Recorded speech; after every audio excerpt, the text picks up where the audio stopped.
हरि ओम जी। हरि ओम।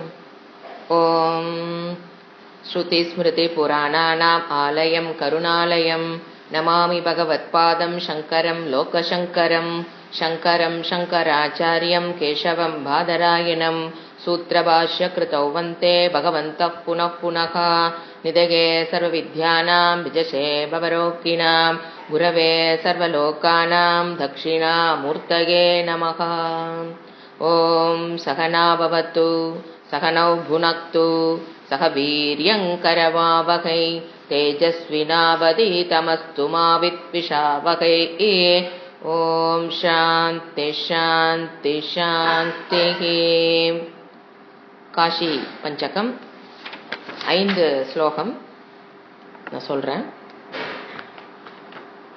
मनो निवृत्तिः परमोपशान्तिः सा तीर्थवर्या मणिकर्णिका च ज्ञानप्रवाहा विमलादिगङ्गा सा काशिकाहं निजबोधरूपा यस्यामितं कल्पितमिन्द्रजालम् चराचरं भाति मनोविलासं सच्चित्सुखैका परमात्मरूपा सा काशिकाहं निजबोधरूपा कोशेषु पञ्चस्वधिरा जमाना बुद्धेर्भवानी प्रतिदेहगेहम् साक्षी शिव सर्वगतोऽन्तरात्मा सा काशिकाहं निजबोधरूपा काश्यां हि काश्यते काशी काशी सर्वप्रकाशिका सा काशी विदिता येन तेन प्राप्ता हि काशिका काक्षी क्षेत्रं शरीरं त्रिभुवनजननी व्यापिनी ज्ञानगङ्गा भक्ते श्रद्धा गयेयं निजगुरु चरणध्यानयोगः प्रयागः विश्वेशोऽयं तुरीयः सकलजनमनः साक्षी भूतोऽन्तरात्मा देहे सर्वं मदीये यति वसति पुनस्तीर्थमन्यत् किमस्ति इति श्रीमद्शङ्कराचार्य विरचितं काशीपञ्चकं समाप्तम्।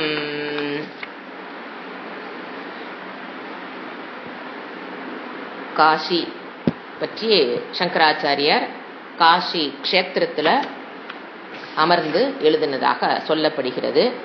காஷி அப்படிங்கிற வார்த்தை பார்த்தீங்கன்னா காஷ், அதுதான் தாத்து. காஷ் காஷ் மீன்ஸ் டு ஷைன். அது கூட ப்ர ஆட் பண்ணும்போது, ப்ரிஃபிக்ஸ் ஆட் பண்ணும்போது தான் பிரகாஷ், அதுலேருந்து வந்ததான் பிரகாஷம். ஸோ காஷின்னு என்னது? To shine. அதிலிருந்து வந்தது தான் பிரகாசமான அப்படிங்கிற அர்த்தத்திலிருந்து வந்தது தான் காஷி.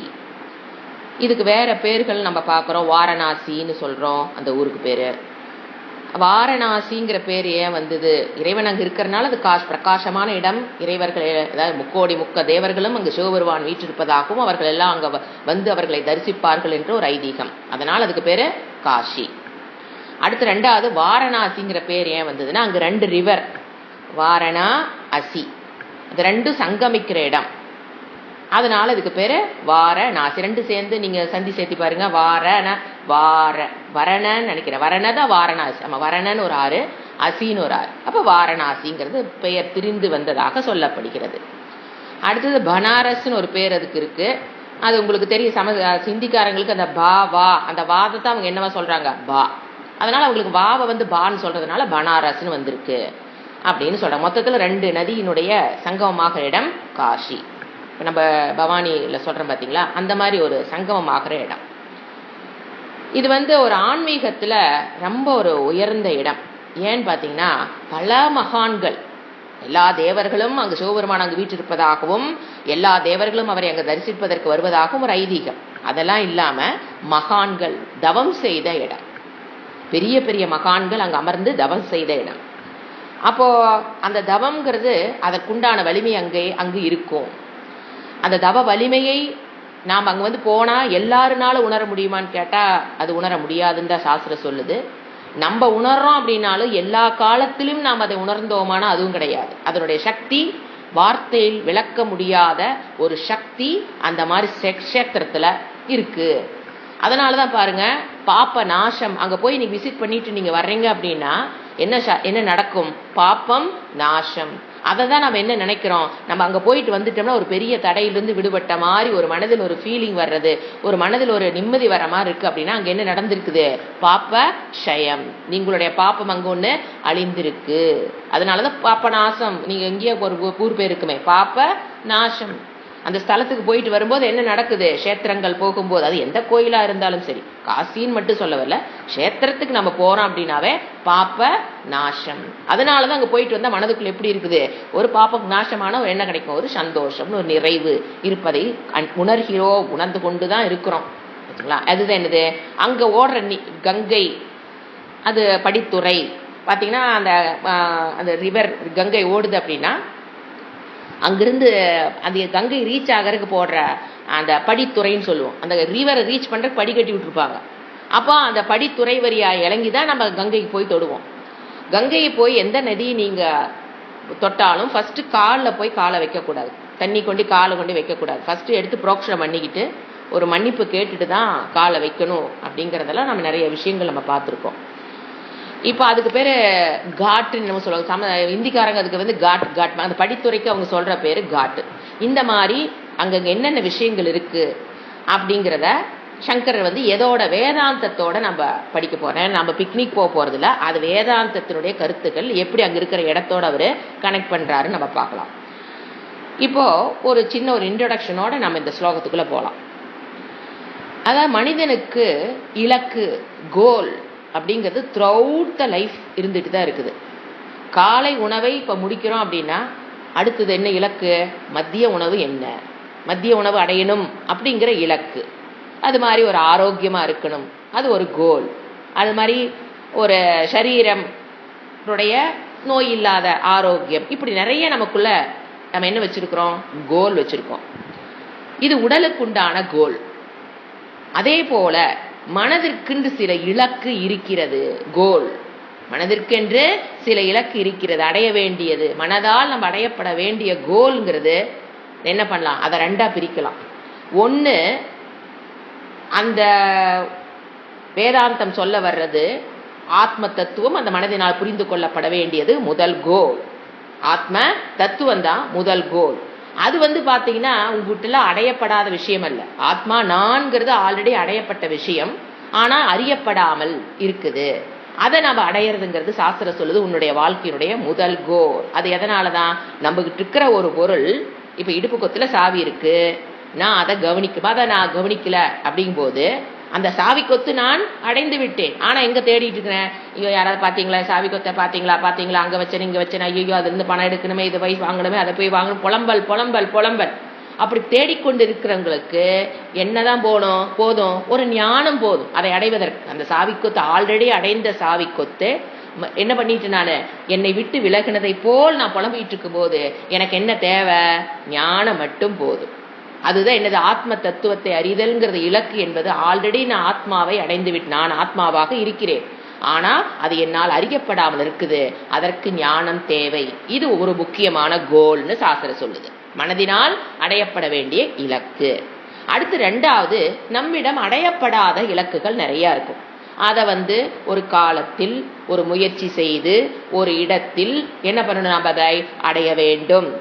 இப்ப பசி வருது அப்படின்னா அது என்ன பண்ணணும்? சமைச்சு ஒரு காலத்தில் சமைச்சு அந்த பசி ஆறுதல், இதெல்லாம் வந்து அடையப்பட நம்மிடம் இல்லாதது. கர்மத்தை செய்து அடைவது. ஃபர்ஸ்ட் சொன்ன இலக்கு நீங்க கர்மம் தேவையில்லை, ஞானத்தின் மூலியமாக அடையப்பட வேண்டிய இலக்கு ஆத்ம தத்துவம் மட்டும்தான். அடுத்தது என்ன சொன்ன? ரெண்டாவது type of goal for mind, ஒரு காலத்தினால் ஒரு இடத்தினால் ஒரு தன்மையினால் அடையப்பட வேண்டி இருக்கிறது. அதை மறுபடியும் சாஸ்திரம் ரெண்டா பிரிக்குது. எது? நம்மளால் இதுவரை அடையப்படாதது, ஒரு கர்மத்தை செய்து எதையோ ஒன்று செய்துதான் நம்ம அடையணும். பணத்தை அடைய வேண்டும்னு என்ன பண்ணணும்? சம்பாரிச்சுதான் போய் பணத்தை அடைய முடியும். அந்த மாதிரி கர்மத்தினால் அடையக்கூடிய இலக்கு. அதை என்ன பண்ணுது சாஸ்திரம் மறுபடியும் ரெண்டா பிரிக்குது. அதை மறுபடியும் ரெண்டா பிரிக்குது. அது என்னன்னா, ஒண்ணு பாக்கியம், வெளியில் சிலவற்றை அடைவதற்காக நாம் முயற்சி செய்கிறோம்.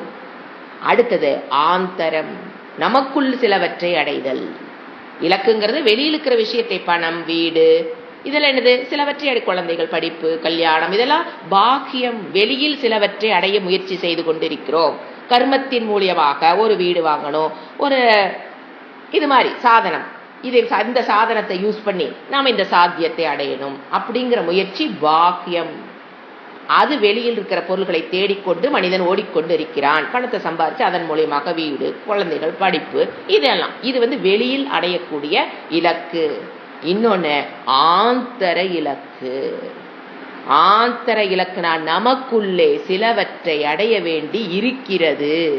மனதில் சில மாற்றங்கள், சில பாத்தீங்கன்னா சில குணம் நம்மளுடைய குணமாத்தான் இருக்கும், அது சிலது நமக்கு பிடிக்கும். சில குணங்கள், நம்மிடம் இருக்கிற சில குணங்களே நமக்கு பிடிக்காது. இப்ப கோபம் யாருக்கு பிடிக்குது? கோபப்படக்கூடாதுன்னு எல்லாருக்கும் சொல்றோம். ஆனா அந்த உணர்வு நமக்கு என்ன பண்றது இல்ல, பிடிக்கிறது இல்ல. ஆனா என்ன பண்ணுது, வருது. இதுதான் என்னது, மனதில் சில மாற்றங்கள். அதுவும் இருக்குது. அந்த கரணம், சாஸ்திரத்துல சொல்லுவோம் அந்த கரணம். இதுக்கு பேரு, இதுக்கு என்னதான் தேவை, ஆந்தர சாதனம், ஆந்தர சாத்தியம். மனதனால் அடையக்கூடிய சில இலக்குகள் நம்ம வச்சுக்கிட்டு தான் இருக்கோம் வாழ்க்கையில. கோவப்படக்கூடாது, பொறாம்படக்கூடாது, இந்த மாதிரி சில விஷயங்களும் நாம் அடையப்பட வேண்டி இருக்கிறது. அதெல்லாம் இல்லாம மனதில் அடையக்கூடிய இலக்கு என்னன்னு பாத்தீங்கன்னா, சில தீய குணங்கள். இது பொறாமைங்கிறது என்னது, ஒரு தீய குணம், ஒரு தீய பாவனை, தீய பாவனை. இந்த மாதிரி பொய் பேசுறது, இந்த மாதிரி சில விஷயங்கள் நாம வெளியில வரணுங்கிறது ஒரு இலக்கு. மனிதனுடைய மனதினுடைய இலக்குல ஆந்தர சாத்தியம்னு பேரு. இதை நாம அதிகம் டைம் கொடுத்து இது சிந்திக்கணும்னா வேதாந்தம் தான் நமக்கு உதவி பண்ணும். ஏன்னா பாக்கிய விஷயங்கள் அடையிறது வேதாந்தம் சொல்லித்தர தேவையில்லை. ஒரு பணத்தை எப்படி சம்பாதிக்கணுங்கிறது யாரும் சொல்லித்தர தேவையில்லை. அது எந்த தொழில் எப்படி பண்ணணுங்கிற அந்த புத்தி சக்தி நாம் என்ன பண்ணிடலாம், மீண்டு வந்துடலாம். ஆனா இந்த ஆந்தர சாத்தியம், முதல்ல மனதில் எனக்கு இருக்கிற தீய குணங்களிலிருந்து விடுபடுவது என்னது, ஒரு இலக்கு வச்சுங்களா. அது அந்த சாத்தியம், அந்த சாத்தியத்தை அடைவதற்கு என்ன தெரியணும், சாதனம் தெரியும். நான் கோபத்திலிருந்து விடுபடணும். இங்க 1 லட்சம் தடவை தவம் பண்ணாலும் அதுல இருந்து முடியுமான்னு கேட்டா விடுபட முடியாது. கொஞ்ச நாளைக்கு அது இருக்க மாதிரி இருக்கும், மறுபடியும் எங்காவது பொசுக்குன்னு உள்ள இருந்து கோபம் வந்துடும். சோ அது சாத்தியம். கோபத்திலிருந்து நான் விடுபட வேண்டுங்கிறது ஆந்தர இலக்கு. அதை அடைகிறதுக்கு அது சாத்தியம் நமக்கு தெரியுது. அதற்குண்டான சாதனம் மீன்ஸ் டு அப்டைன், அதுதான் சாஸ்திரம் நமக்கு சொல்லி கொடுக்கிற விஷயங்கள். அடுத்தது இது தீய குணத்திலிருந்து விடுபடணும்னு நினைப்போம், ஒரு இலக்கு. சில சமயம் பாருங்க, நல்ல குணங்களை நமக்குள் வளர்த்தி கொள்ள வேண்டும். நமக்கு அனுப்புற பிறவியிலே நம்ம எப்படி இருப்போம், யாருக்காவது ஏதாவது கொடுக்கறதுனா சாவரமா இருக்குங்கிறாங்க இல்லையா, கொடுக்க முடியாத ஒரு தன்மை நமக்குள்ள இருக்கலாம். அப்ப என்ன பண்ணணும், நம்மளுடைய இலக்கு என்னவா ஆகுது, நல்ல குணம், தானம் பண்ணணும். முடிந்த அளவுக்கு நம்ம தானம் பண்ணணும். மற்ற எல்லாரிடம் தயையுடன் இருக்கணும். தயன கருணை, கருணையுடன் இருக்கணும். பேச்சுக்கள் அன்பா பேசணும், இனிமையான வார்த்தைகள் பேசணும், சத்திய பாஷணம் பேசணும், பிரியமா பேசணும். இந்த மாதிரி நல்ல குணங்களை, ஆட்டிடியூட், பாவனை நான் மாத்திக்கணும். அப்படிங்கிறது என்னதான் இருக்கும், இலக்கு. இது எல்லா மனிதருக்கும் தெரியுங்க. அது எப்படி அடையிறதுன்னு தெரியாம தான் கஷ்டப்படுறமே தவிர எல்லா மனிதருக்கும் தெரியும். கோபப்படக்கூடாதுன்னு எல்லாத்துக்கும் தெரியும். கருணையாக இருக்க வேண்டும் என்றும் எல்லாத்துக்கும் தெரியும். யாருக்கு தெரியாதுன்னு நினைக்காதீங்க. ஏன்னா நம்ம என்ன நினைச்சுக்கிறோம், அவனுக்கு கருணையாவே இருக்கு தெரியலனா, அவங்களுக்கு கருணையாக இருக்கணும்னு தெரியும். ஆனா எப்படி அதை அடைவது, நான் இப்ப நம்ம கிருப்பனா கஞ்சனா இருக்கிறேன் அப்படின்னா எந்த சாதனத்தை யூஸ் பண்ணி அந்த சாத்தியத்தை அடைதல்ங்கிறதுக்கு அவங்களுக்கு என்ன பண்ணிருக்கலாம் தெரியாமல் கஷ்டப்பட்டு இருப்பாங்களே தவிர யாரும் நான் பொறாமையுடன் இருக்க வேண்டும், நான் கோபத்துடன் இருக்க வேண்டும்னு யாரும் விரும்புவது இல்லை. they know the சாத்தியம், but they don't know the சாதனம். எதை எப்படி அதை அடைவதுன்னு தெரியாம இருக்கலாமே தவிர இது தெரியாதவர்கள் யாரும் கிடையாது. சோ மனதினுடைய இலக்கு தான் வாழ்க்கையில் ஒரு மனிதனுடைய வெற்றியை நிர்ணயம் செய்கிறது. இதை நாம் நிறைய பேர் மறந்துட்டு வாழ்க்கையினுடைய இலக்கு என்னன்னு கேட்டா இவ்வளவு crore turnover பண்றதுங்கிறத மட்டும் தவறுன்னு சொல்லல. டேர்ன் ஓவர் 10 வாழ்க்கையினுடைய வெற்றின்னு எடுத்துக்கிறோம் பாத்தீங்களா, அந்த இடத்துலதான் தவறு நடக்குது. இது வாழ்க்கையினுடைய வெற்றி. நாங்க வாழ்க்கையில் வெற்றி அடைய வேண்டும் என்று நீங்கள் நினைத்தீர்கள் என்றால் இந்த மனதினுடைய சாத்தியம் என்னன்னு தெரிஞ்சு அதுக்கு என்ன, அதற்குண்டான சாதனம் என்ன, என் மனதில் இருக்கிற இந்த கோபம், பொறாமை, தீய குணங்கள், அப்புறம் நல்ல குணங்கள் வளர்த்துக்கணும், தீய குணங்கள் இருந்து விடுபடணும். இந்த ரெண்டும் தான் மனதினுடைய இலக்கு. இதை அடைந்தவன் வாழ்க்கைனா, இதை அடைஞ்சிட்டேன்னு வச்சுக்கோங்களேன், இதுதான் வாழ்க்கையுடைய வெற்றின்னு சாஸ்திரம் சொல்லுது. இதுதான் உண்மையில் வாழ்க்கையினோட வெற்றி. நாம என்ன பண்றோம், டேர்ன் ஓவர், பிசினஸ், பணம், சொத்து, பத்து, உறவுகள், இதுதான் வாழ்க்கையில் அடைஞ்சிட்டோம்னா வெற்றி பெற்றவர் நாம நினைக்கிறோம். சாஸ்திரம் அப்படி சொல்றது இல்ல. இதிலிருந்து விடுபடுவது, தீய குணங்களிலிருந்து விடுபடுவது, நல்ல குணங்களை வளர்த்தி கொள்வதுதான் உண்மையான வாழ்க்கையோட வெற்றி. ஏன் தெரியுங்களா? ஏன் சாஸ்திரம் இது வெற்றின்னு சொல்லுது? இதெல்லாம் இருந்தா தான் அவனால மன அமைதியுடன் இருக்க முடியும். த பேசிக், அஸ்திவாரம். இதெல்லாம் இருந்தா ஏன்னா தர்மத்துக்கு உட்பட்டான ஒரு வாழ்க்கை, அதுலதான் அவனுக்கு அமைதி கிடைக்குமே தவிர வெறும் பணம், சொத்து, உறவுகள் நமக்கு என்ன பண்ண முடியாது. மன நிம்மதியை கொடுக்குதா கொடுக்கலையா நான் விசாரம் பண்ண வேண்டாம். நீங்க எல்லாரும் எக்ஸ்பீரியன்ஸ் ஆயிருப்பீங்க. அந்த பணம், உறவுகள், நேம், ஃபேம், சொத்து, பத்து, நகம், கோல்டு, டைமண்ட், இதை வேணா ஆட் பண்ணிக்கோங்க. அது மன நிம்மதியை, மன அமைதின்னு எடுத்துக்கணும். மன அமைதினா என்னன்னு முதல்ல புரிஞ்சுக்கணும். ஏன்னா அதுக்கு பதஞ்சலி யோகம், அது படிக்கலாம் ஃபியூச்சர்ல. பதஞ்சலி யோகத்துல நமக்கு மன அமைதினா என்ன. இப்போ மன அமைதி நிறைய பேர் தப்பா புரிஞ்சுக்கிறது தெரியுங்களா? இப்போ எனக்கு என் பையன் ஸ்டேட் ரேங்க் வாங்கிட்டான் அப்படிங்கும் போது கிடைக்கிறதுக்கு பேர் மன அமைதியோ அதுக்கு பேர் மன அமைதி அல்ல. அப்போ நீங்க டிஸ்டர்ப் ஆவீங்க. அப்பவுமே ஓவர் சந்தோஷத்துல என்ன ஆயிரும், மனம் டிஸ்டர்ப் ஆகும். ஆனா அது உங்களுக்கு பிடிச்சிருக்கு, அதனால ஏத்துக்கிறீங்க. அதே வீட்டில் தெரிஞ்சவங்க நம்ம க்ளோஸா இருக்கிறாங்க, ஒரு இறப்பு, அப்ப நம்ம சேட் ஆகிறோம். அதுவும் மன நிம்மதி கிடையாது. நாம என்ன நினைச்சுக்கிறோம், அந்த கெட்ட நிகழ்வுகள் மூலியமாக மனம் டிஸ்டர்ப் ஆகிறத தான் மன அமைதி கெட்டுருச்சு நாம நினைக்கிறோம். சாஸ்திரம் என்ன சொல்லுது, எந்த அளவுக்கு துக்கத்தில் உன் மனம் டிஸ்டர்ப் ஆகுதோ அதே அளவுக்கு ஒரு பெரிய சந்தோஷம் உன் வாழ்க்கையில் வரும்போதும் you are disturbed, but you like the disturbance. அவ்வளவுதானே தவிர ரெண்டுமே இல்லாத ஒரு மனநிலைக்கு பேரு தான் மன அமைதி. அது ரெண்டு இல்லாத ஒரு நிலை ஒண்ணு இருக்கானா, இருக்கு. அதுதான் என்னது, மன அமைதி. அதுக்கு சுவாமிஜி அடிக்கடி கொடுக்குற உதாரணம், அந்த மனநிலை எப்படிங்க இருக்கு சுவாமிஜி, நான் ஒரு வாழைப்பழத்தை எடு, சரி, தோலை தொளிச்சிடு, சரி, அதை சாப்பிட்ரு, ஓகே. அந்த தோலை போடும்போது எங்க போடுறீங்க, டஸ்ட்பின்ல போடுறீங்க. போடும்போது உங்க மனம் எப்படி இருக்குதுன்னு கண்டுபிடி. அதுதான் மனம். அப்ப என்ன இருக்கு உங்களுக்கு பாருங்க, போடும்போது என்ன மனநிலை இருக்கும், ஐயையோ போட்டுட்டோம், ஆஹா போட்டுட்டோம், இல்ல எதையாவது நம்ம மனம் நினைக்குதே என்ன, போடணும், போட்டாச்சு. அடுத்து அது ஒரு செகண்ட் கூட அந்த கர்மம், வாழைப்பழத்தோல டஸ்ட்பின்ல போட்ட அந்த கர்மம் நம்மள ஒரு செகண்ட் கூட டிஸ்டர்ப் பண்றது இல்லை. அப்படிதானே, ஐயோ போட்டேன், ஏன் போடல, ஆகா போட்டு, அதை போய் 4 பேர் நான் வாழைப்பழத்தை சாப்பிட்டு வாழைப்பழத்தோலை டஸ்ட்பின்ல போட்டுட்டேன் போய் சொல்றமே என்ன, ஆஹா ஓஹோ இதே என்னையாட்ட யாராவது செய்வதற்கு இருக்கிறாங்களா சொல்றமே என்ன. ஏன், அது உங்களை டிஸ்டர்ப் பண்ணல, அதனால நீங்க அதை பத்தி பேசலை. புரியுதுங்களா? ஏன் அதை பத்தி நம்ம பேசல, அதை என்னை டிஸ்டர்ப் பண்ணல, அதனால நான் அதை பத்தி பேசணும்னு எனக்கு தோணலை. அதுதான் மன அமைதி, அந்த ஸ்டேட் ஆஃப் மைண்ட். இது ஒரு உதாரணத்துக்கு எங்க சுவாமிஜி கொடுக்கிறது. அது ஒரு ஸ்டேட் ஆஃப் மைண்ட், அதுதான் மன அமைதி.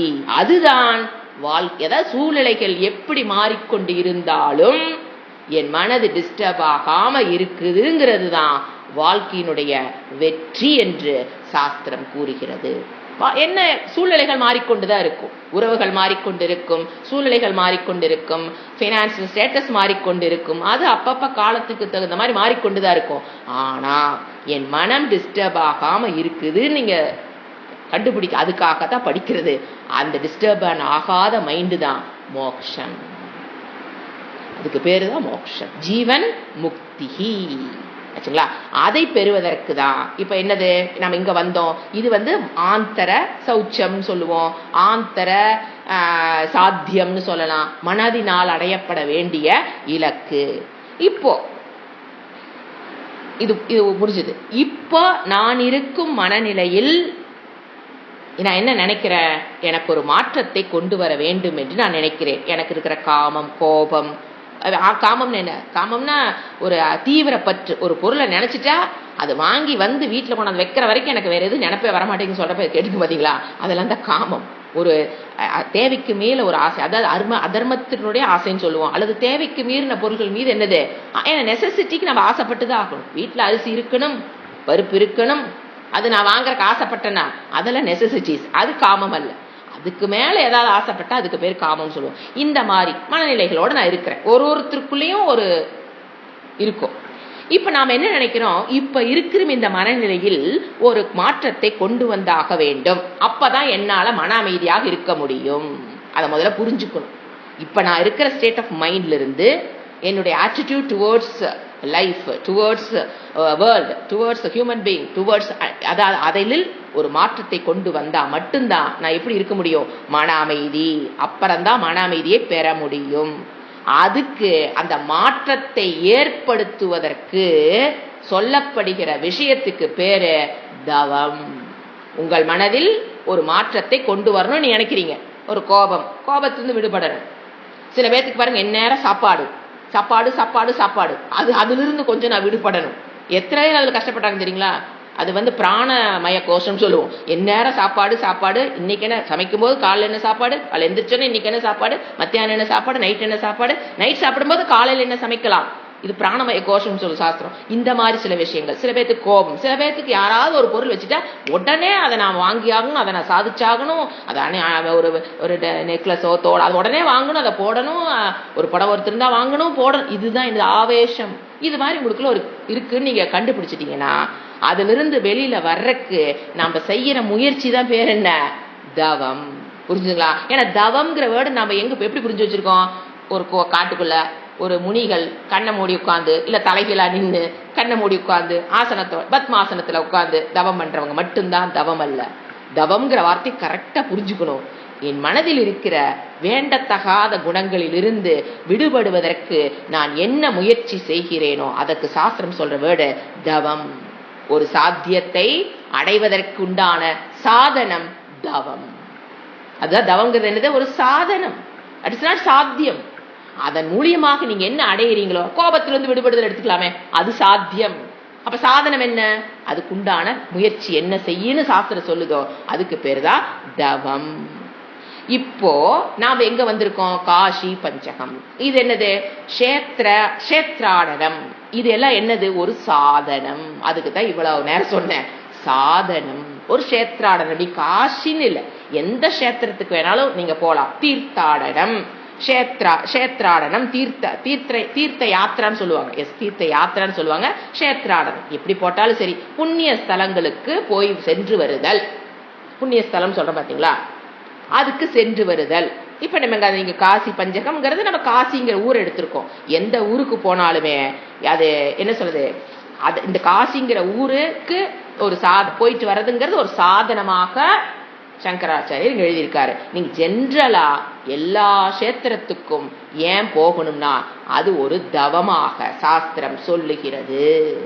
அப்படி ஆட்டிடியூட்ல நம்ம பாக்குறோம். ஏன்னா நாம இவ்வளவு நாளா எப்படி போனோம், போய் சாமி தரிசிக்கணும் போவோம். ஆனா நம்மளுடைய கான்சன்ட்ரேஷன்லாம் துணி பேக்கப் பண்றது, அங்க போய் என்னங்க சாப்பிடுறது, எங்க தங்குறது, we give more priority to stay, food.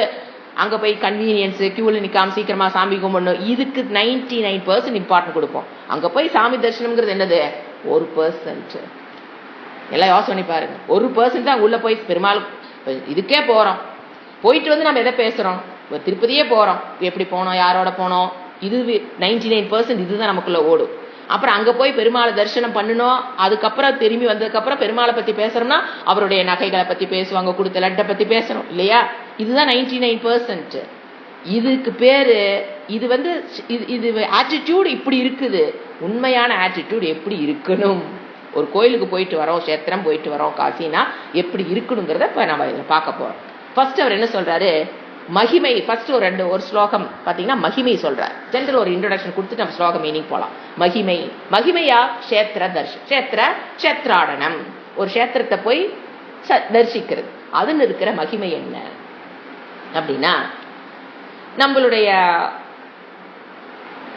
அதாவது ஒரு பரீட்சை லோக்கான் அப்படின்னு என்னன்னா, இப்ப நம்ம அந்த கான்செப்ட் தான் இங்க வருது. ஃபர்ஸ்ட் எதற்காக நம்ம கஷேத்திரம் போறோம் அப்படின்னா, நமக்கு நம்ம நிறைய எக்ஸ்பீரியன்ஸ் டே டு டே லைஃப்ல நம்ம இந்த வீட்லயே வாழ்ந்துட்டு இருக்கிறோம், வீட்டு விட்டு எங்கேயும் போகல அப்படின்னா ஒரு ரெகுலர் எக்ஸ்பீரியன்சஸ் நம்ம ரெகுலரா ஃபேஸ் பண்ணிக்கிட்டே இருப்போம்.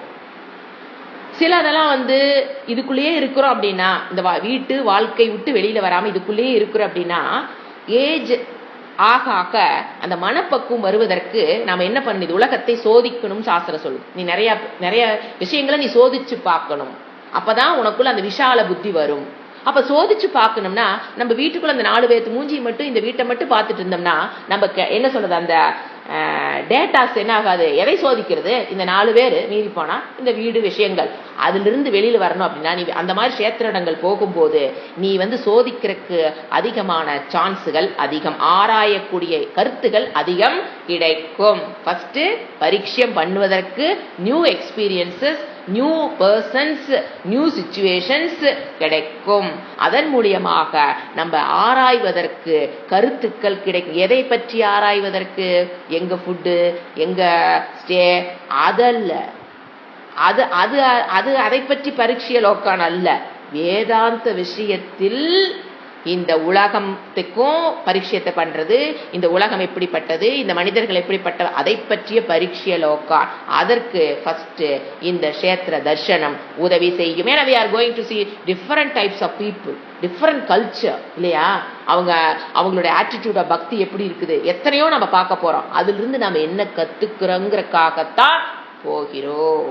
ஃபர்ஸ்ட் இப்போ அது ஃபர்ஸ்ட் பாயிண்ட். ரெண்டாவது, அவங்க எல்லாமே அந்த கஷேத்திர காசி எடுத்துட்டீங்கன்னா பல மகான்கள் சென்றதுனால, நான் முதலே சொன்னேன், அவங்களுடைய அந்த சக்தி, அந்த தவம், அங்க உட்கார்ந்து அவங்க பண்ண தவத்துடைய சக்தி வார்த்தைகளால் விளக்க முடியாது. அது எல்லாரும் உணரவும் முடியாது. உணர்பவர்கள் எல்லா காலத்திலும் உணர முடியாது. சில நேரத்தில் அது உணர்வோம். அது பாப்ப ஞாசம். அங்க என்ன நடக்குங்க, அந்த கஷேத்திரம் போகும்போது உங்களுடைய பாப்பம் நாசமாகும். எதை இந்த வேதாந்த பாதையில் முன்னேற்றத்தில் இருக்கும்போது நமக்கு மெயினா வர்ற தடைகள் அங்க போயிட்டு வரதுனால நாசம் ஆகும். சாதனா. அப்புறம் நம்ம ஒரே இடத்துல இருக்கிறேன்னா என்ன நடக்கும், இப்ப வகுப்புகள் டெய்லி 5 மணிலிருந்து 6 மணி கேட்டே இருக்கிறேன்னா அது சாஸ்திரம் என்ன சொல்லுது, அலுப்பு தட்டும். ஒரு நாளைக்கு என்ன பண்ணும், போர் அடிக்கும் சொல்ல பார்த்தீங்கன்னா, அலுப்பு தட்டும். அது ஒரு உற்சாகத்தை கொடுப்பதற்கும் இந்த கஷேத்திர தர்சனம் உதவி செய்யும். வரிசையா நான் கருத்துக்கள் சொல்லிட்டு வரேன், அதுல நீங்க நோட் பண்ணிக்கிட்டே வரலாம். ஏதாவது ஒரு உற்சாகத்தை கொடுக்கும். ஒரு போயிட்டு வர அப்படின்னு என்னது, ஒரு உற்சாகத்தை கொடுக்கக்கூடியது. அப்புறம் நம்ம கல்ச்சர்ல இருந்து வேறொரு கல்ச்சரை நம்ம போய் அங்க பாக்குறோன்னு வச்சுக்கோங்களேன். நாம என்ன நினைச்சிருப்போம்னா, ஒரு சின்ன வட்டம் போட்டு அதுக்குள்ள வாழ்ந்துட்டு இருப்போம். என்ன, பக்தியினோட வெளிப்பாடுனா இப்படித்தான் இருக்கணும், இப்படித்தான் இருக்கிறது அந்த பக்தி, அந்த ஸ்பிரிட். ஏன்னா பக்திங்கிற ஸ்பிரிட் வெளிப்படுறதை வச்சுதான் நம்ம பக்தியை நம்ம ஜட்ஜ் பண்றோம். நாம என்ன சொல்றோம், இப்போ ஜென்ரலா பாருங்க, ஐயரெல்லாம் பாருங்க, அந்த கும்பாபிஷேகத்தப்ப அன்னைக்கு ஒரு பெரிய கலசனை என்னன்னு கேட்டா, ஒருத்தர் 8 கலசம் தான் வைக்கணுங்கிறாரு, இன்னொருத்தர் 9 கலசம். ஒரே சண்டைங்க ஐயர்களுக்குள்ள, எத்தனை கலசம் வைக்கிறதுன்னு மேல. சில பேர் இப்படி சொல்றோம், அப்படி சொல்றோம்னா இதெல்லாம் ஃபார்ம்னு சொல்றது. ஸ்பிரிட் ஃபார்ம் சொல்றோம். ஸ்பிரிட்னா அந்த உணர்வு, அது வெளிப்படுத்துகிற இடம் தான் என்னது, ஃபார்ம். அது அது செயல்களை வெளிப்படும். நாம இங்க வர வர வர என்ன இம்பார்ட்டன்ட் கொடுக்குறோம், இதை இப்படி செய்யணும், இந்த கோயிலுக்கு இப்படி போகணும், இப்படி விளக்கு போடணும், இப்படி சுத்தி வரணும், இதெல்லாம் தான் நம்ம பாக்குறோம். அதுவே ஃபார்ம், அந்த ஸ்பிரிட் வெளிப்படுற ஃபார்ம். அதுக்கு முக்கியத்துவம் கொடுக்கறது தவறி விட்டு. ஏன்னா அங்க போய் பாத்தீங்கன்னா நாம யூஸ் பண்ணாத பூ, அவங்க நார்த் இந்தியாவில் பாத்தீங்கன்னா நம்ம இந்த சில பூக்கள் நம்ம யூஸ் பண்ண மாட்டோம் சாமிக்கு. அவங்க பாத்தீங்கன்னா அதைத்தான் யூஸ் பண்ணுவாங்க. ஏன்னா அது உடனே நம்ம தப்புன்னு நம்ம நினைக்க கூடாது. அவங்களுக்கு கிடைக்கிற பூவை அவங்க சமர்ப்பணம் பண்றாங்க. இந்த பூவெல்லாம் போடக்கூடாது, பெருமாளுக்குனா மல்லிகைப்பூ தான் போடணும்னா, அங்க நார்த் இந்தியாவில் மல்லிகைப்பூ பூத்தாதான் அவங்க பொறிச்சு போடுறதுக்கு. சோ என்ன ஆகும், மனம் கொஞ்சம் விஷாலமடையும். இந்த ஒரு சின்ன வட்டத்துக்குள்ள இருக்கிறத போய், ஓ பக்தினா அவங்க இப்படியும் வெளிப்படுத்தலாம். இப்ப நீங்க ஒண்ணு வேண்டாம் பாருங்க, இப்ப நம்ம இதுலயே பாருங்க, பிரிட்டிஷ் கலாச்சாரத்தை நமக்கே பாருங்க. இப்ப நம்ம பெரியவங்க வந்தாங்கன்னா என்ன பண்ணுவோம், பெரியவங்களை பார்க்க போறோம்னா என்ன பண்ணுவோம், செருப்பை கழட்டி விட்டுட்டு தான் போவோம். ஆனா நீங்க பிரிட்டிஷ் கலாச்சாரத்தை பாருங்க, செருப்பை கழட்டி விட்டுட்டு போய் ஒருத்தரை பார்த்தா, பாசை பார்த்தா அது அவமரியாதை அவன் நினைப்பானா. அதாவது வெளிப்பாடுகள் எப்படி இருக்குது, பக்தி, அது மரியாதை கொடுக்கணுங்கிற ஸ்பிரிட் அதுதான். ஆனா வெளிப்பாடுகள் அவங்க என்ன பண்றாங்க, ஷூவை போட்டுட்டு தான் போய் பார்க்கணும். நாம என்ன நினைக்கிறோம், ஐயோ செருப்பை கழட்டி விட்டு போய் பார்க்கணும். இது மாதிரி முரண்பட்ட கருத்துக்களை நம்ம பார்க்கும் போது மனம் விஷாலம் அடையும். அந்த ஃபார்மை விட்டுட்டு எங்க வருவோம், அட பாரு இவங்களுடைய பக்தி எப்படி வெளிப்படுத்துகிறார்கள்னு பார்க்கணும். அங்க போய் உட்காந்துட்டு எல்லாரும் என்ன பண்ணிட்டு வரோம் பாத்தீங்களா, ஐயா அங்க என்னப்பா அந்த பூவை போட்டு சாமி பண்றாங்க, லிங்கத்தை கையிலேயே தொடறாங்க, ஐயையோ நார்த் இந்தியா பக்தி. உடனே நம்ம இப்படித்தான் திங்க் பண்ண தெரியுதே தவிர, நாம் இங்க வேதாந்தம் சொல்றது அந்த பக்தியை பாரு, அதோட வெளிப்பாடுகள் எப்படி விதவிதமா வெளிப்படுத்துகிறார்கள் ஜனங்கள்னு பாரு. அப்போ மனம் விஷாலம் அடையும். ஏன்னா அந்த மன விஷாலம்ங்கிறது வேதாந்திக் ஸ்டூடெண்ட்டுக்கு ரொம்ப முக்கியம். அந்த சின்ன வட்டத்துக்குள்ள இருந்து மனம் என்ன ஆகணும், இங்க இருப்பதனைத்தும் இறைவனைத்து விடுத்து வேறு இல்லைன்னா you must extend your mind up to, Swamiji சொல்லுவாரு, பிரபஞ்சம், not to India. Up to பிரபஞ்சம், இருக்கிற பிரபஞ்சம் அனைத்தும் என்னை தவிர்த்து வேறல்லங்கிறது சாதாரண விஷயமா புரிந்து கொள்ள முடியாது. நாம என் உடம்பு, என் சாப்பாடு, இங்க இருக்கிற அந்த ஒரு வட்டத்துக்குள்ள நான் முக்கியம், எனக்கு என் சாப்பாடு முக்கியம், என்னோட வாழ்க்கை முக்கியம் அப்படின்னு ஒரு வட்டத்துக்குள்ள இருக்கிற வரைக்கும் மனம் விஷாலம் அடையாது. ரொம்ப கஷ்டம். அந்த சுயநலம், நான் வாழ்ந்துட்டு இருக்கிறவங்க அதை விட்டு பிரேக் பண்ணி வெளியில வந்து இந்த பிரபஞ்சமே என்னை தவிர்த்து வேறல்லங்கிறது இட்ஸ் நாட் பாசிபிள். அதனால மனம் விசால அடையணும், அது ஒரு சாதனம்.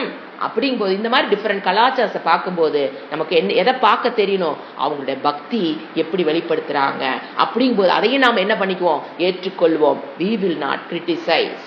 இந்த பூவை போட்டு பூஜை பண்றாங்க, இந்த மாதிரி விஷயங்களை நம்ம கிரிட்டிசைஸ் பண்ணக்கூடாது.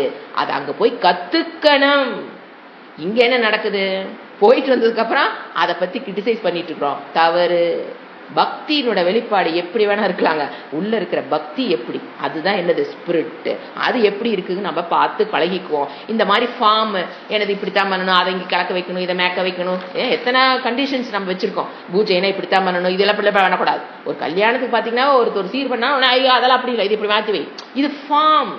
இது கொடுக்குற முக்கியத்துவத்தை விட்டுட்டு என்ன வருவோம், ஸ்பிரிட்டுக்கு வருவோம்.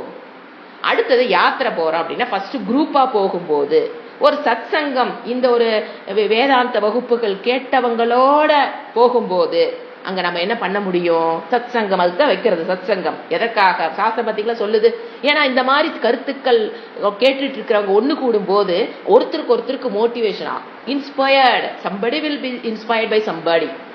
அது இவங்கனால இவங்க இன்ஸ்பயர் ஆகும் தெரிஞ்செல்லாம் போக போறது இல்லை, அது ஆட்டோமேட்டிக்காக நடைபெறும். ஒருத்தருடைய பேச்சு, ஒருத்தருடைய பழக்கம், ஒரு பாடி லாங்குவேஜ், நீங்க பேசும்போது ஆட்டோமேட்டிக் உள்ள என்ன நடக்கும், you will get the inspiration. யாரு, சத் சங்கத்வே நிசங்கத்வம், நிசங்கத்வே நிர்மோகத்வம். இது யாரு பாடல், தேசங்கர் தான் பாடியிருக்காரு. சத் சங்கம் கூடுவது, இந்த மாதிரி படிக்கிறவங்க ஒரு இடத்துல கூடுறதுங்கிறது அவங்களோட இன்ஸ்பிரேஷனுக்கு ரொம்ப அவசியம். அதே போலவே ஒரு குருட்ட நீங்க படிக்கிறீங்கன்னா அது சாஸ்திரத்தை நீங்க கிளாஸ் கேட்கறதுங்கிறது உங்களுக்கு ஒன்லி 50%. அடுத்த 50% அவருடைய வாழ்க்கையை நீங்க பார்க்கணும். ஏன்னா சாஸ்திரம்ங்கிறது எங்க இருக்குது, கபோர்ட்ல இருக்கு. அதை சொல்லி கொடுக்கிற ஆள் எங்க இருக்காரு, குரு சொல்லி கொடுக்கிறாரு. ஆனா அதன் பிரகாரம் வாழ்வது யாருது, அது குரு. அவரோட ஒரு சங்கமம் கண்டிப்பாக அவசியம். ஏன்னா எங்களுக்குள்ள இந்த ப்ராப்ளம் வந்ததில்லை. டெய்லி நாங்க குருஜியோட டெய்லி 2-1 hour ஸ்பெண்ட் பண்ணோம். மற்றபடி இந்த ஆன்லைன் இருக்கவங்களுக்கு நான் என்னுடைய வாழ்க்கை என்ன நீங்க பார்க்கும் போதுதான் அந்த ஸ்ரத்தைங்கிறது ஊரும், அதுல டவுட்டே கிடையாது. அதற்காக நம்ம என்ன பண்றோம், யாத்திரை. ஏன்னா என்ன பண்ணலாம், ஒரு யாத்திரைக்கு போறோம், எல்லாரும் ஒண்ணு சேர்ந்து போறோம். அது ஒரு get inspiration from others, you will be motivated. அடுத்தது தனிமையில் போறதுக்கு ட்ரை பண்ணணும். குரூப்பா, ஏன்னா தனிமையில் போறதுங்கிறது பயம் அப்படிங்கிறோம். ஆனா உண்மையில் தனிமையில் போறதுக்கு பேரு தான் யாத்திரை. ஏன்னா அந்த தனிமை, நம்ம சுத்தி 1000 பேர் இருப்பாங்க, அவங்க பேசுற மொழி நமக்கு தெரியாது, நம்ம யாரோடவும் பேச முடியாது.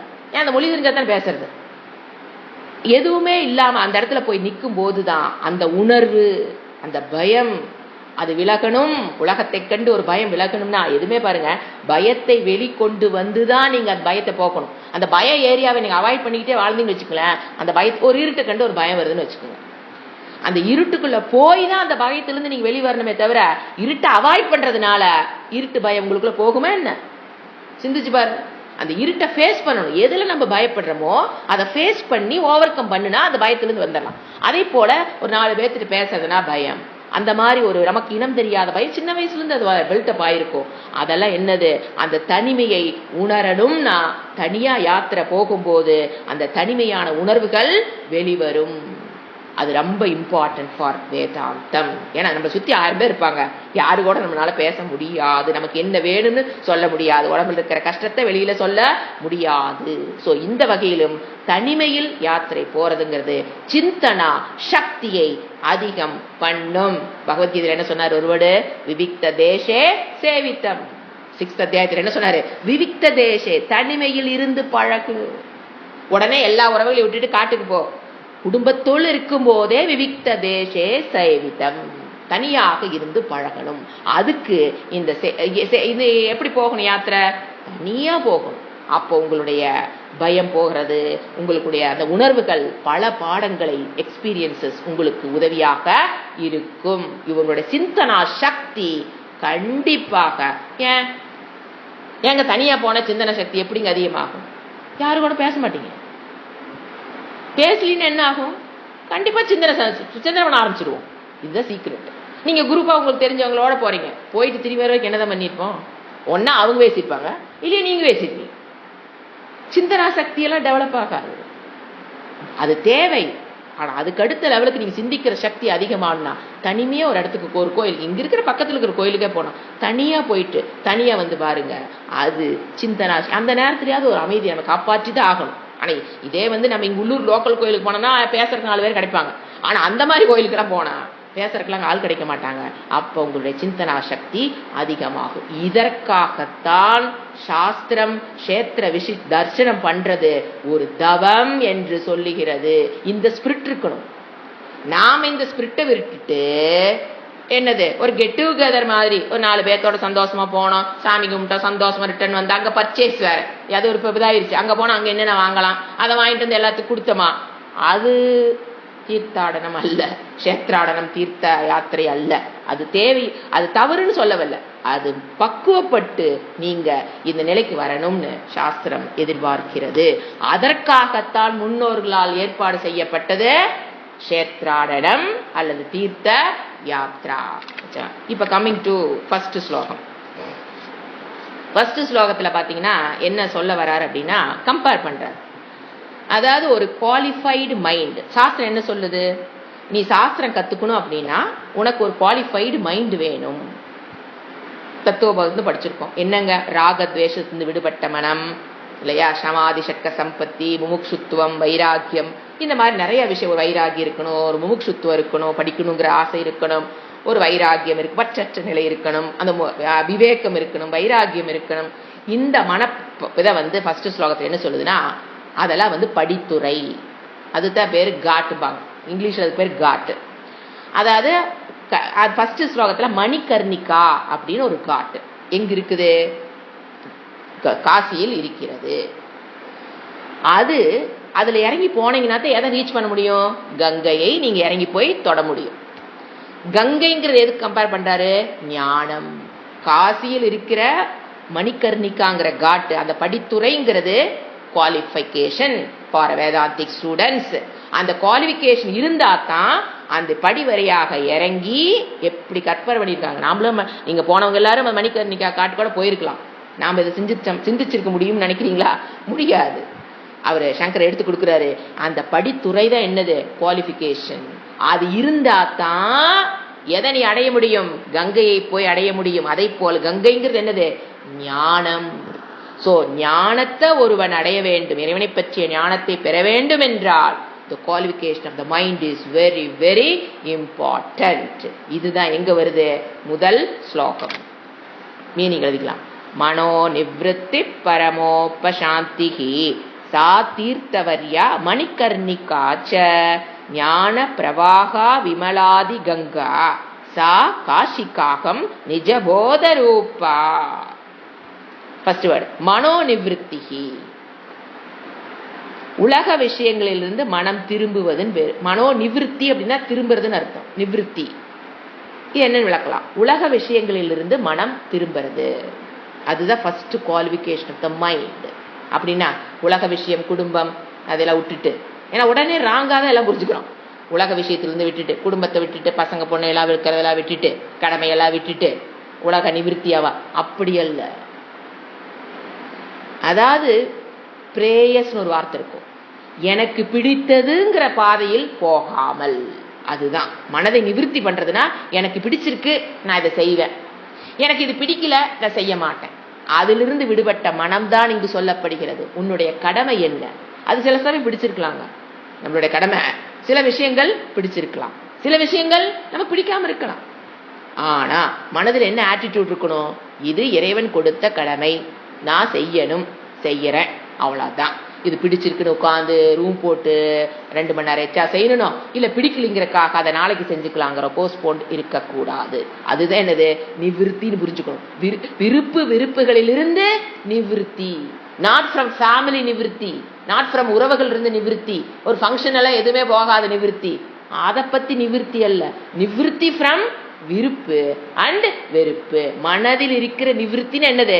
மனம் எதை நோக்கி ஓடுது? விருப்பு வெறுப்பு. அதிலிருந்து விடுபட்ட மனம் ஃபர்ஸ்ட். அடுத்து பாத்தீங்கன்னா சில பேரு ஆச்சாரிய சொல்றது கலகப்பிரியகம்பாங்க. அதாவது அது இன்பானாவே ஒரு மனிதனுக்கு ஒரு சுபாவம் என்னன்னு பாத்தீங்கன்னா, எங்காவது ஒரு கலகம்னு என்ன, ஒரு பிரச்சனை, ஒரு மிஸ் அண்டர்ஸ்டாண்டிங் ஒன்னு இருக்கு அப்படின்னா அதை பத்தி கேட்கறதுல ரொம்ப ஆர்வம். கேட்டுட்டு அதை மறுபடியும் 4 பேர்த்துட்டு சொல்றதுல அதுக்கு பேர் கலகப்பிரியர்கள் சங்கரர். அந்த புத்தி வரக்கூடாது. அந்த உதவி அந்த உதவி ஏதாவது தேவைப்பட்ட அந்த இடத்துல செய்யலாமே தவிர, ஒரு ரெண்டு விதமா பேசி சண்டை போட்டாங்கன்னா அது காது கொடுத்து கேட்கறதுல ரொம்ப இன்ட்ரெஸ்ட். அடுத்து அதை போய் அவங்க இப்படி சொன்னாங்க, அதுக்கு இவங்க இப்படி சொன்னாங்க, அதனால என்ன டைம் வேஸ்ட், எனர்ஜி வேஸ்ட். அவங்க என்னதுக்கு பிரச்சனை? நீங்க அதை கேட்டு அதை 4 பேருக்கு சொல்றதுனால என்ன வருது? ஏன்னா இதெல்லாம் எங்க டைம் வேஸ்ட் பண்ணி கண்டுபிடிக்கிறதே பெரிய டெக்னிக் இந்த காலத்துல. ஏன் செல்போன் எடுக்கிறோம், நீங்க செல்போன் எடுத்து நீங்க பாட்டுக்கு அது என்னது யூடியூப், அதுல பாருங்க, அதுக்கு அடுத்து என்ன வருது நமக்கு தெரியாது. அது நம்மள எங்கேயோ கூட்டிட்டு போயிட்டே இருக்குது. அதெல்லாம் நமக்கு தேவையான்னு கேட்டா தேவையில்லை இல்ல. ஜஸ்ட் அதுக்கு பேர் என்ன சொல்றோம்? வேலை செஞ்சுட்டு ரிலாக்ஸேஷன். அது ரிலாக்ஸேஷன் இல்லை, மைண்டுக்கு அதிகமா வேலை கொடுக்குறீங்க. ஸோ இதெல்லாம் என்னது? நிவிருத்தி. இதெல்லாம் என் டைம் வேஸ்ட் கண்டுபிடிச்சு வெளியில வர பாத்தீங்களா, அதுதான் நிவிருத்தின்னு பேரு. குடும்பத்திலிருந்து நிவிருத்தி, உறவுகள் இருந்து நிவிருத்தி. வேற ஃபங்க்ஷன் போறதெல்லாம் நான் ஆன்மீகத்துக்கு வந்துட்டேன், நான் எந்த வீட்டு ஃபங்க்ஷனுக்கும் போக மாட்டேன், எந்த பெரிய காரியத்துக்கும் அதல்ல. ஏன்னா தப்பா புரிஞ்சு, ஏன்னா நான் இதுல இருக்கேன் அதனால மனோ நிவிருத்தி. அதல்ல. விருப்பு வெறுப்புகள் இருந்து விடுபடுதல். காசிப்பிங், அதான் சொன்ன கலகம் என்னது? காசிப்பிங். மற்றவங்க வீட்டு விஷயம், மற்றவங்க விஷயத்துக்கு அதிகமா முக்கியத்துவம் கொடுத்து அதை உள்வாங்கி அதை மறுபடியும் ஷேர் பண்ணிட்டு இருக்கிறத என்னது? அதிலிருந்து விடுபடணும். உலகில் தேவையான விஷயம் எதுன்னு முதல்ல கண்டுபிடிக்கணும், தேவையற்ற விஷயம் எதுன்னு கண்டுபிடிக்க தெரியணும். கண்டுபிடிச்சு தேவையற்ற விஷயங்களிலிருந்து நிவிருத்தி. எதை? மனதைன்னு அர்த்தம். புரிஞ்சுதா? இதுதான் என்னவாமா? பரமேப்ப சாந்தி. அடுத்தது பரமோப்ப சாந்தி, பரம உபசாந்தி. நீங்க இந்த மாதிரி நிவிருத்தி, விருப்பு வெறுப்பிலிருந்து விடுபட்டீங்கன்னா உங்களுக்கு என்ன கிடைக்கும்? பரம உபசாந்தி, பரம மேலான மன அமைதி. மன அமைதி என்ன சொன்ன? ஒரு நல்ல விஷயங்கள் நடக்கும்போது சந்தோஷமா இருக்கிறதுக்கு பேரு மன அமைதி அல்ல. சந்தோஷம் இல்ல, துக்கமும் இல்லாத ஒரு அமைதி, அது கிடைக்கும். பரம உபசாந்தி, மேலான சாந்தி. அதுதான் பரம மேலான சாந்தி. அதாவது என்ன சொல்லலாம்? ராக துவேஷம், விருப்பு வெறுப்புகளில் இருந்து விடுபட்ட ஒரு மனநிலை. அதுதான் இஸ் ஈக்குவல் டு சா. அந்த தீர்த்தவர்யா. அடுத்தவர் அந்த தீர்த்தவர்யா, தீர்த்தங்களில் சிறந்ததான மணிகர்ணிகா. இப்போ Manikarnika in Kashi is compared to a qualified mind. What is the qualification? விருப்பு வெறுப்புகளில் இருந்து விடுபட்ட மனம் is equal to Manikarnika, is a ghat, படித்துறை. அப்படி கம்பேர் பண்றார். காசிக்கு போனவங்க அந்த படித்துறைக்கு போயிருந்தா அவங்களோட விஷன் இப்ப மாறும். நீமேல் போக போறவங்க மணிகர்ணாவுக்கு போனீங்கன்னா உங்களோட விஷன் இப்படி வரும். அதுதான் படிக்கிறதுடைய பிரயோஜனம், நம்மளுடைய குவாலிஃபிகேஷன் ஆஃப் த மைண்ட். ஏன்னா விருப்புன்னு என்ன? I like it, I want it, I like it, I want it. இந்த பாட்டு பாடுற பேர் என்னது? விருப்பு. வெறுப்புன்னு என்ன? I don't like it, I don't want it. இது அதாவது எனக்கு பிடிக்கல, அது என்கிட்ட வரக்கூடாது. இதுவும் தப்பு, அதுவும் தப்பு. நம்மளுடைய இது எப்படிங்க இருந்து விடுபடுதுன்னா, உங்களுடைய பிராரப்தத்தின் பிரகாரம் என்ன உங்களுக்கு வரணும்னு இருக்கோ அது வரும். அந்த சூழ்நிலையா இருந்தாலும் சரி, அந்த ஆளுகளா இருந்தாலும் சரி, அது உங்க பிராரப்தம் டிசைட்ஸ். So accept. அதுல டைம் வேஸ்ட் பண்ற நேரம் வேதாந்தத்துக்கு என்ன கொடுக்கலாம்? அது வர்றது வரட்டும், அதுக்கு என்ன வேலையை செஞ்சுட்டு அதை பத்தியே ஆசை போட்டுக்கிட்டு இருக்காமல் எங்க வரணும்? வேதாந்தத்துக்குள்ள நீங்க வரணும்னா இந்த சூழ்நிலைகளை பர்சன்ஸ் அசை போடுறத கொஞ்சம் குறைச்சிக்கணும். அதுதான் என்னது? மனோ நிவிருத்தி. அதுதான் என்னது? மணிகர்ணிகாங்கிற ஒரு காட்டு. அடுத்தது விமலாதி கங்கா. விமலம், மலரகிதக, கங்கை சுத்தமானது.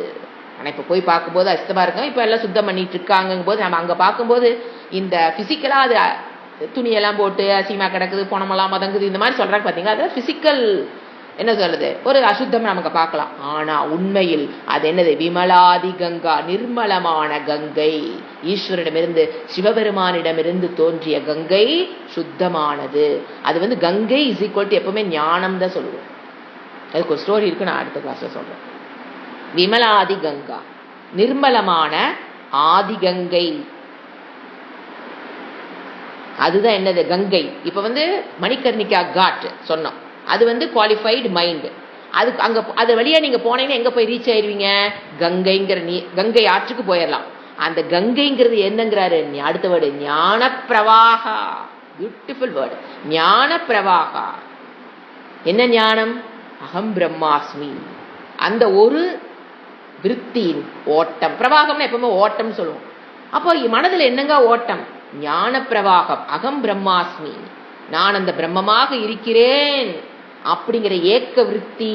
இங்கு இருப்பதனைத்தும் பிரம்மனை தவிர்த்து வேறல்ல, அல்லது இங்கு இருப்பதனைத்தும் என்னை தவிர்த்து வேறல்லங்கிற அந்த ஒரு ஓட்டத்தில் மனம் பிரவாகம், ஞான ஓட்டம். என்ன ஞானம், அகம் பிரம்மாஸ்மி, இது ஞான பிரவாகம் உடையது. அடுத்த வேர்டு அகம், நான். நிஜபோத ரூபா, நான் ஆத்ம நிஜ போத. போதன்னா ஆத்மஸ்வரூபம், ரூபமான. அகம் ஞான சொரூபமான. அடுத்த வேர்டு சா, அந்த மீனிங் எழுதி விளக்கம். காஷிகா, காஷி கஷேத்திரம். நான் இப்ப யாரு, என்ன நான் இஸ் ஈக்குவல் டு என்னது, காசி. அத சொல்றாங்க, நான் நிஜபோத ரூபா, ஆத்ம ஞான ரூபமான சா, அந்த காஷிகா, காஷி கஷேத்திரம். அகம் இஸ் ஈக்குவல் டு காஷி. எப்படிங்க நான் காஷி ஆக முடியும், எப்படின்னா அகம் காஷ் அப்படிங்கிறது என்னது, அங்க ஞானம், கங்கை ஞானம் சொன்னா அது மாதிரி அகம் காஷிகா அப்படின்னா ஆத்ம ரூபமான நான் எடுத்துக்கணும். இந்த சரீரம் இஸ் ஈக்குவல் டு எது, அஞ்சடி, கருப்பு சிகப்பு, ஆண் பெண், சத்திரியன் பிராமணன், இந்த வித்தியாசங்கள் கூடிய சரீரத்தோட இஸ் ஈக்குவல் டு என்ன ஆகாது, காசி ஆகாது. ஏன்னா காசிங்கிறது ஜடம், ஒரு ஊரு. எப்படிங்க இந்த சரீரம் இஸ் ஈக்குவல் டு அந்த ஊரா, அப்படி அல்ல. என்னுடைய தத்துவம் என்னது, சத்தியம், ஞானம், அனந்தம், கான்சியஸ்னஸ், பீயிங். இது சரீரம்ங்கிறதுல வேறுபட்டதுதான் ஆத்ம தத்துவம். அந்த தத்துவம் இஸ் ஈக்குவல் டு என்னது, காஷின்னு என்ன சொன்ன, காஷ் பிரகாசம், இந்த உலகத்தை பிரகாசப்படுத்துகிறது. பிரகாசம் is equal to Kashi is equal to ஆத்ம தத்துவம். அதுதான் இங்க சொல்லுது, பிரகாசம் இஸ் ஈக்குவல் டு ஆத்ம தத்துவம் இஸ் ஈக்குவல் டு அகம். இது புரிஞ்சுக்கணும்னா இன்னும் கொஞ்சம் வேதாந்தத்துக்குள்ள கொஞ்சம் இறங்கணும். அதை நம்ம பார்க்கலாம். எப்படிப்பா அகம் இஸ் ஈக்குவல் டு காஷி எப்படி புரிஞ்சுக்கிறது. இதுக்கு வேதாந்தம் பேஸ் கொஞ்சம் இருக்கும்போது தான் இந்த புரிஞ்சுக்க முடியும். எப்படி அகம் இஸ் ஈக்குவல் டு காஷி. போய் முதல்ல இருந்து ரிவைஸ் பண்ணிக்கலாம். அதாவது மணிகர்ணிகா காட், அது படித்துறை, அது வழியாக போறதுங்கிறது குவாலிபிகேஷன் ஆஃப் த மைண்ட். நிவிருத்தி மார்க்கத்தில் வந்த மனம், தேவையற்ற விஷயங்களில் மனதை நிவிருத்தி பண்ணுனதுன்னு அர்த்தம். குடும்ப வாழ்க்கையிலிருந்து ஓடி போனது அல்ல. கரெக்டா புரிஞ்சுக்கிட்டீங்களா? அதுல நிவிருத்தியில போகும்போது ராகத்வேஷிலிருந்து விடுபட்ட மனம் இருந்ததுன்னா, ஒரு சாஸ்திரம் நீங்க படிக்கிறீங்க அப்படின்னா எங்க போவீங்க, எதை அடைவீர்கள், படித்துறை வரைய இறங்கி எங்க போவோம், கங்கா. மணிகர்ணிகாங்கிற படித்துறையில இறங்கினா எங்க போவோம், கங்கை. கங்கைங்கிறது என்னது, ஞானத்தை அடைவீர்கள். ஓகே, இப்போ அகம் இஸ் ஈக்குவல் டு காஷி, பிரகாச ஸ்வரூபம் நான் அப்படிங்கறத எப்படி புரிஞ்சுக்கலாம் அப்படின்னு பாத்தீங்கன்னா, ஃபர்ஸ்ட் என்ன புரியணும், பிரம்ம தத்துவம். பிரம்மம்ங்கிறது தத்துவம், சாஸ்திரம் சொல்ற வேர்டு தான், நம்மளால கண்டுபிடிக்க முடியாது. சாஸ்திரம் சொல்லுது பிரம்ம தத்துவம்னு ஒரு தத்துவம். அதுதான் உலகம் சிருஷ்டி ஆகிறதுக்கு முன்னாலேயும் இருந்தது, இப்பவும் இருக்குது, சிருஷ்டி முடிஞ்ச காலத்திலும் அது இருக்க போகிற ஒரு தத்துவம் பிரம்ம தத்துவம். அதனுடைய டெஃபினிஷன் என்னன்னு கேட்டீங்கன்னா, சத்தியம், ஞானம், அனந்தம், பிரம்ம. சத்தியம்னா என்னன்னா எக்ஸிஸ்டன்ஸ். இப்ப நமக்கும் தெரியும், நான் இருக்கிறேன், நமக்கு தெரியுது பாத்தீங்களா, அந்த எக்ஸிஸ்டன்ஸ் தான். ஆனா அந்த எக்ஸிஸ்டன்ஸுக்கும் நான் இருக்கிறேன்னு சொல்ற அந்த எக்ஸிஸ்டன்ஸுக்கும் ஒரு டிஃபரன்ஸ் இருக்கு. என்ன, நான் இவ்வளவு நாளா இல்லாம இருந்தேன், இன்னாருக்கு பிறந்தேன், டேட் ஆஃப் பர்த் இருக்கு, நாளைக்கு எனக்கு டேட் ஆஃப் டெத் வரும், இந்த இருப்போடு கூடியவள் நான் தெரிஞ்சு வச்சிருக்கேன். இது இல்லாத, எது தொடக்கம் முடிவு இல்லாத, எப்பவுமே இருந்து கொண்டிருக்கிற, no date of birth, no date of death, இல்லாத ஒரு இருப்பு தான் பிரம்மம். அடுத்தது அது ஜடமல்ல, கான்சியஸ் பீயிங், அறிவு. எனக்கு தெரியும், நான் அறிவு. ஏங்க நீங்க அறிவுல சொரூப்பான்னு கேட்டா என்ன சொல்லுவீங்க? எனக்கு அறிவு இருக்கு, அதுவும் நமக்கு தெரியுது. ஆனா நம்ம என்ன அறிவு நாம் நினைச்சு வச்சிருக்கோம்? என்னுடைய அறிவு காலத்துக்கு மாறுபடும், நேரத்துக்கு தகுந்த மாதிரி, காலத்துக்கு தகுந்த மாதிரி, பொருளுக்கு தகுந்த மாதிரி அறிவு என்ன ஆயிட்டு இருக்குது உள்ள. இப்போ ஒரு பொருளை காமிச்சா ஒரு அறிவு, இன்னொரு பொருளை காமிச்சா இன்னொரு அறிவு. என்னோட அறிவு எப்படி இருக்குது மாதிரி எனக்கு தெரியுது, மாறிக்கொண்டிருக்கிற அறிவுன்னு எனக்கு தெரியுது. ஆனா பாருங்க, எனக்குள்ள இன்னொரு அறிவு இருக்க. இப்ப சொல்ற யோசனை பாருங்க. நான் இப்ப ஒரு பொருளை காமிக்கிறேன், செல்போன். நான் செல்போனை இப்ப என்ன சொல்வீங்க? அறிவு ஏற்பட்டது. உங்களுக்குள்ள ஒரு அறிவு ஏற்பட்டது, எதை காமிச்சோன்னா அதை பற்றி அறிவு. ஆனா இன்னொன்னு இருக்கு பாருங்க, அதாவது செல்போன் அறிவு ஏற்பட்டது, ஓகே. அந்த செல்போன் அறிவை அறிந்தவளாக நான் எனக்கு தெரியுதா இல்லையா, நான் எதை இப்ப பார்த்தேன்னு உள்ள ஒரு அறிவு இருக்கா இல்லையா, அது வந்து மாறாத அறிவுன்னு சொல்லுவோம். அதாவது ஒரு மாறாத அறிவு எனக்குள்ள இருக்கும். அது என்ன பண்ணும்? என்னென்ன மாறுகின்ற அறிவு வருதுன்னு பாக்குதா? நான் செல்போனை அறிந்தேன், நான் அதை அறிந்தேன், நான் இதை அறிந்தேன். எதை அறிகிற பொருள்கள் மாறுபடும், அந்த அறிகின்ற ஞானமும் என்ன ஆகுது? மாறுபடுது. ஃபர்ஸ்ட் எந்த பொருளை பாத்தீங்க? யானை, அப்புறம் பூனை, அப்புறம் டம்ளர், அப்புறம் இதெல்லாம் என்னது? மாறுகின்ற அறிவு உங்களுக்குள்ள ஓடிக்கிட்டே இருக்கு, டேப் ரெக்கார்டர் மாதிரி. அந்த அறிவுகள் எல்லாத்தையும் ஒருத்த அறிவுறான உள்ள. நான் முதலில் செல்போனை அறிந்தேன் சொல்றான் அவன், நான் 2வது யானை அறிந்தேன், 3வது ஒரு அறிவை பெற்றேன், 4வது ஒரு அறிவை பெற்றேன், 5வது ஒரு அறிவை பெற்றேன்னு ஒருத்தன் சொல்றான். பாத்தீங்களா? இந்த அறிவு இருக்குன்னு எனக்கு தெரியும். அதுதான் ஞானம், ஞப்தி சொரூபம். அதுதான் அந்த மீடியம் ஆஃப் ரிஃப்ளெக்ஷன் நமக்கு கிடைக்கக்கூடிய ஞானம். அதுதான் ஞான சொரூபம். அது அடுத்தது. இது மாறாத அறிவு, பிரம்ம தத்துவம். அடுத்தது அனந்தம்னா எல்லைக்குட்படாத. எதுங்க எல்லைக்குட்படாத? எல்லைக்குட்படாத எக்ஸிஸ்டன்ஸ், எல்லைக்குட்படாத ஞானம். அதுதான் பிரம்ம தத்துவம் ஆச்சுங்களா? அந்த தத்துவம் தான் என்ன பண்ணுது? இப்ப நாம எத்தனை ஜீவராசி இருக்கோம்னு பாருங்க. பிரகாஷ், ஷைன்ங்கிற வேர்டு ட்ரை பண்ணிட்டு இருக்கிறோம் புரிஞ்சுக்கிறதுக்கு. இப்ப அந்த தத்துவம் ஒரு பிரகாச ஸ்வரூபம். ஏன்னா அதை வெளிப்படுத்துவதற்கு இன்னொரு பொருளாம் தேவையில்லை. ஸ்வப்பிரகாஷக, ஞானேன ஸ்வப்பிரகாஷக. அந்த தத்துவம் என்ன பண்ணுதுன்னு கேளுங்க. இப்போ நம்ம எல்லா ஜீவராசிகளிடமும் என்ன இருக்கு? சூக்ஷ்ம மனம் இருக்கா? எல்லாத்துக்கும் மனம் இருக்கான்னு? ஒரு கொசுக்கு என்ன இருக்குது தெரிஞ்சுக்குங்க, மனம் இருக்கும். ஒரு மரத்துக்கு என்ன இருக்குது? ஒரு மனம் இருக்கும். அது சூக்ஷ்ம சரீரம் பேர். இப்ப சரீரத்தை 3ஆ பிரிச்சிரும். ஸ்தூல சரீரம், கண்ணுக்கு தெரியக்கூடிய சரீரம். சூக்ஷ்ம சரீரம், கண்ணுக்கு தெரியாத ஒரு சரீரம், டாக்டர்களா தொடாத ஒரு சரீரம், டாக்டர்களுக்கு தெரியாத ஒரு சரீரம் சூக்ஷ்ம சரீரம். அது சாஸ்திரம் சொல்லிதான் நமக்கு தெரியும். அதுக்கு அடுத்தது ரெண்டுக்கும் வருவதற்கு காரணம் பாப புண்ணியம், காரண சரீரம். ஆச்சா, அந்த சூக்ஷ்ம சரீரத்தில் 17 அங்கங்கள். அதுல ஒண்ணு மனம். அந்த மனம் has the capacity to reflect the Brahma Tattvam. The mind has the capacity to reflect. Reflectனா light reflection அல்ல, அந்த சத்தியத்தையும் அந்த ஞானத்தையும் அந்த இருப்பையும் மனம் வாங்குது. அங்க ஆக்சுவலா வாங்குறது கொடுக்கறது கூட சொல்லக்கூடாது. ஏன்னா இப்போ ஒரு கண்ணாடியில லைட் ரிஃப்ளெக்ட் ஆகுதுன்னா லைட்டு கொண்டே இந்தா வச்சுக்குன்னு கண்ணாடிட்டு கொடுக்குதா? கண்ணாடி கொண்டா வாங்கிட்டு இந்தான்னு ரிஃப்ளெக்ட் பண்ணுதா? என்ன தானாக நடைபெறும். இந்த presence of sun and light and கண்ணாடி மிரர் தானா நடக்கும். அது யாரு கொடுக்கறதும் கிடையாது. லைட்டை வந்து டியூப் லைட் இந்தான்னு கண்ணாடி கொடுக்கறதும் இல்ல. கண்ணாடி no karma is involve, just by its presence automatic என்ன நடக்கு, அது ஆட்டோமேட்டிக்கா நடக்குது. அந்த மாதிரிதான் அந்த பிரம்ம தத்துவத்தில் அந்த பிரகாசம், சத்தியம், ஞானம்ங்கிறது நம்மளுடைய மீடியம். என்னது? Medium of reflection. அங்க கண்ணாடி இல்லைங்களா? ஒரு லைட் எங்க ரிஃப்ளெக்ட் ஆகுது? ஒரு நீங்க சூரியன் எடுத்துக்குங்க, ஒரு கண்ணாடியை வைங்க.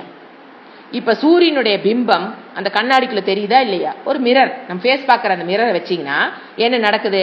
சூரியனுடைய பிம்பம் கண்ணாடியில் தெரியுது. அப்ப கண்ணாடிங்கிறது என்னது? Reflecting medium. அதுக்குள்ள தெரியுற சூரியன் உள்ள தெரியுறாரு, ஒரு சின்ன சூரியன் உள்ள தெரியுதா இல்லையா? அது என்னது? பிரதிபிம்பம். பிம்பம்ங்கிறது என்னது? ஒரிஜினல் சூரியன் இஸ் பிம்பம். அதை போலவே ஒரு சூரியன் கண்ணாடிக்குள்ள தெரியுதா? அது பிரதிபிம்பம். அது எங்க வெளிப்படுற இடம்? கண்ணாடி என்னது? Medium of reflection. இப்ப அந்த ஒரிஜினல் இருக்கிற சூரியன் மாறி பிரம்ம தத்துவம்ங்கிறது ஒரிஜினல் கான்சியஸ்னஸ். ஒரிஜினல் கான்சியஸ், ஒரே கான்சியஸ் தாங்க. புரிய வைக்கிறதுக்காக நம்ம டிஃபரெண்ட் நேம் கொடுக்குறோம். ஏன்னா ஒரே சூரிய ஒளி தான். கண்ணாடியில் இருக்கும்போது என்ன சொல்றோம்? பிரதிபிம்ப சூரியன் சொல்றோமா இல்லையா? அது வேற சூரியன் என்ன ஒரு புரிஞ்சுக்கிறதுக்காக. அதை போல ஓசி, ஒரிஜினல் கான்சியஸ்னஸ், சத்தியம், ஞானம், எல்லையற்ற. அது என்ன ஆகுது? இங்க ரிஃப்ளெக்டிங் மீடியம் என்னது? நமக்குள்ள மைண்ட், மனம். மனம்ங்கிறது எப்படிங்க சைஸ்? உங்களுடைய சரீரத்தை போன்றது மனம்னு தைத்திரியம் சொல்லுது. உங்க சரீரம் எப்படியோ அந்த சைஸுக்கு என்ன இருக்கும்? மனம். கொசுடைய மனம் கொசுவோட சைஸ், யானையோட மனம் யானையோட சைஸ், என்னோட மனம் என்னோட சைஸ் ஆச்சுங்களா? அந்த மனம் gets the capacity to reflect. that is சத்தியம் and ஞானம். மனம்ங்கிறது ஜடம், 5 பூதங்களால் ஆன ஒரு ஜடம். 5 பூதங்களுடைய சாத்வீக அம்சத்திலிருந்து தோன்றியதுதான் மனம், ஜடம். அது என்ன பண்ணுது? அந்த பிரம்ம தத்துவத்தை ஜஸ்ட் பை இட்ஸ் பிரசன்ஸ் அது ரிஃப்ளெக்ட் பண்ணுது. ரிஃப்ளெக்ட் ஆனோன்ன மனம் கெட்ஸ் சேத்தனம், ஞானம். ஞானம் தான் என்னது? சேத்தனம். அந்த ஞானத்தை பெற்றோன்ன அந்த மனம் எங்க இருக்குது? இந்த உடல் முழுவதும் என்ன ஆயிரும்? நம்ம சேத்தனம். இப்ப இதே பாருங்க, ஒரு செல்போன். இங்க பிரம்ம தத்துவம் வெளிப்படுதா இல்லையா? வெளிப்படுது. ஆனா இங்க என்ன இல்ல? மனம் இல்லை. இதுக்குள்ள செல்போனுக்குள்ள மனம் இருக்கா என்ன? மனம் இல்லை. அப்ப மனம் இல்லைங்க போது அந்த பிரம்ம தத்துவத்துடைய இருப்பு இங்க வெளிப்படுகிறது, நாட் ஞானம். அதை என்ன எடுங்க, எனக்குள்ள மனம். 2 வஸ்து நீங்க பாக்குறீங்க, ஒண்ணு நானு, ஒண்ணு செல்போனு. இந்த பிரம்ம தத்துவத்தை நம்ம கண்ணால பார்க்க முடியாதுங்க, அதோட வெளிப்பாட்டை தான் நம்ம பார்க்க முடியும். இப்ப சக்தி இருக்கு, எனக்குள்ள பேசுற சக்தி இருக்கான்னு நீங்க எப்படி கண்டுபிடிப்பீங்க? இப்படி வாய மூடி உட்காந்துருந்துன்னு வச்சுங்களேன், பேசுற சக்தி இருக்கா இல்லையா கண்டுபிடிக்க முடியுமா என்ன? ஆனா சக்தியை நம்ம பார்க்க முடியாது. ஆனா வெளிப்பாடு என்னது? இவங்களுக்குள்ள பேசுற சக்தி இருக்குன்னு நீங்க எப்படி சொல்றீங்க? அதனோட வெளிப்பாட்டை வைத்துதான் எனக்குள்ள பேசுற சக்தி இருக்கு நீங்க கண்டுபிடிக்க முடியும்.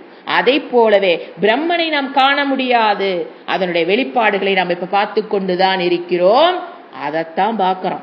ஆனா நம்ம என்ன பண்ணிடுறோம்? அதை பார்க்க தவறி விடுகிறோம். எப்படி? அந்த பிரம்மத்தினுடைய இருப்பு ஞானம் வெளிப்படுகிற இடம் இந்த சரீரம். ஏன்? எனக்குள்ள என்ன இருக்குது? மனம்னு ஒன்று கான்செப்ட் இருக்கு. அது ரிஃப்ளெக்டிங் மீடியமா வேலை செய்து அது பிரம்ம தத்துவத்தை வாங்கி வெளிப்படுத்து. ஐ பிகம்ஸ், என்ன சொல்றது, பேசுறேன், நடக்கிறேன், போறேன், வர்றேன், பிகம்ஸ் சேத்தனம். பட் இந்த செல்போன் பிகம்ஸ் ஜடம். அதனால இங்க உள்ள மனம் என்பது இல்லை. அதனால இதனால அதனோட ஞானத்தை வெளிப்படுத்த முடிவதில்லை. ஆனா இருப்பை இது வெளிப்படுத்துகிறது. செல்போன் இருக்கிறது சொல்றமா இல்லையா? செல்போன் இருக்குது. அந்த இருக்கிறது existence belongs to not to this cell phone. The existence belongs to that பிரம்ம தத்துவம். ஏங்க, எங்க கண்ணு முன்னால் செல்போன் இருக்கு, நீங்க எக்ஸிஸ்டன்ஸ் இதுக்கு சொந்தம் இல்லைங்கிறீங்க. இந்த செல்போனை அக்கா பிச்சு போடுங்க, செல்போன்ங்கிற பொருளே அங்க காணாம போயிடும். everything is put together and becomes looks like a cellphone. அப்ப எங்க இருக்குது செல்போன்? வாச்சாரம்பணம். வாட்சில சொல்றோம், யூசேஜ் இருக்கு. ஏன்னா தனித்தனியா என்னென்ன பொருளை பிச்சு போட்டீங்களோ அதை வச்சு நம்ம யாரும் பேச முடியாது. எக்ஸ்பீரியன்ஸ்க்கு இருக்கு, அனுபவத்துக்கு இருக்கு. அதை நம்ம அனுபவிக்கிறோம், பார்க்கிறோம், அதை யூஸ் பண்றோம், எல்லாமே பண்றோம். பட் செல்போன்கிற சொல் கோஸ் டு எல்லா புட்டுகதர் ஆச்சோ அதுலதான் இருக்குது. ஸோ இது பின்ன நம்ம நேத்து பண்ண மாதிரி ஒரு புடவை எடுக்கிறோம், அதனுடைய இருப்புங்கிறது எதை சேருது? நூல். அந்த நூல்ங்கிற இருப்பு எங்க அந்த இருப்பு புடவை இருக்கிறது நீங்க சொல்றீங்க பாத்தீங்களா? அந்த இருக்கிறதுங்கிறது புடவைக்கு சொந்தமானதல்ல.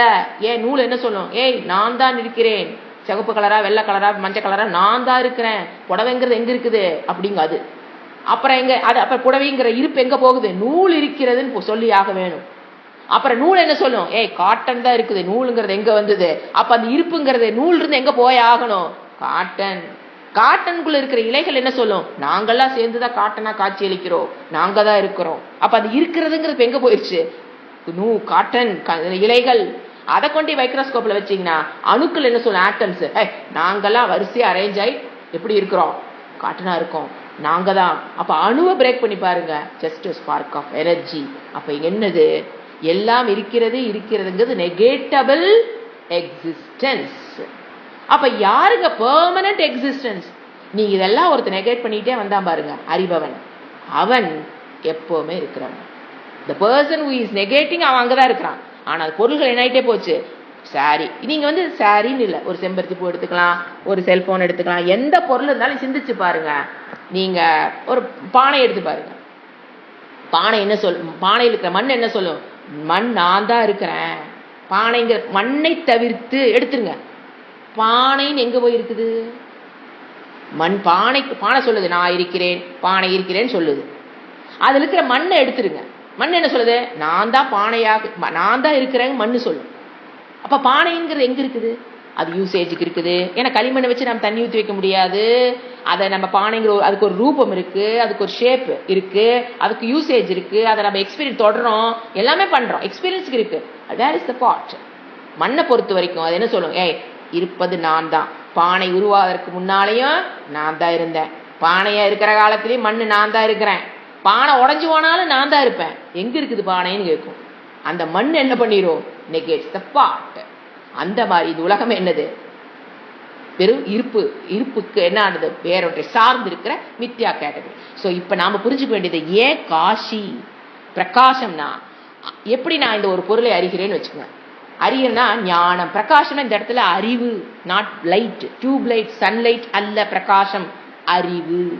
இந்த பொருளை நான் அறிய வேண்டும் என்றால், எனக்கு முன்னால் ஒரு பொருள் இருக்கு, அதை அறிய வேண்டும் என்றால் வெறும் என்னுடைய மனதை வச்சுக்கிட்டு, இந்த பஞ்சபூதங்களை வச்சுக்கிட்டு நான் அறிய முடியாது.